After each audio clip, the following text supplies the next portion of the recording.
معروف اداکارہ نے انسٹاگرام اکاؤنٹ پر 14 منٹ دورانیے کی ویڈیو شیئر کی ہیں جس میں انہوں نے انکشاف کیا کہ ان کے سابق بوائے فرینڈ نے انہیں تشدد کا نشانہ بنایا، تاہم ان کا نام بتانے سے گریز کیا۔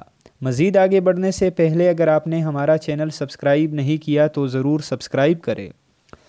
31 سالہ اداکارہ نے اپنی ویڈیو میں ایک خط پڑھ کر سنایا جو انہوں نے خود تحریر کیا تھا۔ ان کا کہنا تھا کہ مجھے گھریلو تشدد کا نشانہ بنایا گیا۔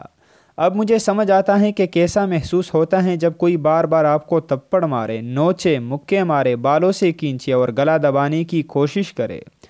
انہوں نے مزید کہا کہ میں خود کو کمرے میں بند کر لیتی تھی، لیکن جب اندازہ ہوتا کہ دروازہ توڑ دیا جائے گا تو میں نے ایسا کرنا بھی چھوڑ دیا۔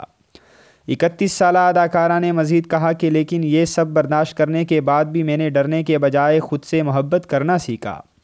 میں یہ سمجھ سکی کہ جہاں محبت ہوتی ہے وہاں تشدد نہیں ہوتا، محبت میں حفاظت کی جاتی ہے۔ اداکارہ نے اس ویڈیو میں تشدد کرنے والے بوائے فرینڈ کا نام تو نہیں بتایا، البتہ یہ ضرور کہا کہ وہ ان سے عمر میں چھوٹا تھا۔ ویڈیو کے آخر میں انہوں نے یہ بھی کہا کہ پہلی مرتبہ اس تشدد کے بارے میں انہوں نے اپنی ایک دوست کو بتایا، جس کے بعد انہیں کئی سالوں بعد اطمینان محسوس ہوا۔ اداکارہ نے ویڈیو کے علاوہ اپنے انسٹاگرام پر پوسٹ بھی شیئر کی جس میں انہوں نے لکھا کہ اس واقعے کو بتانا ان کے لیے آسان نہیں تھا۔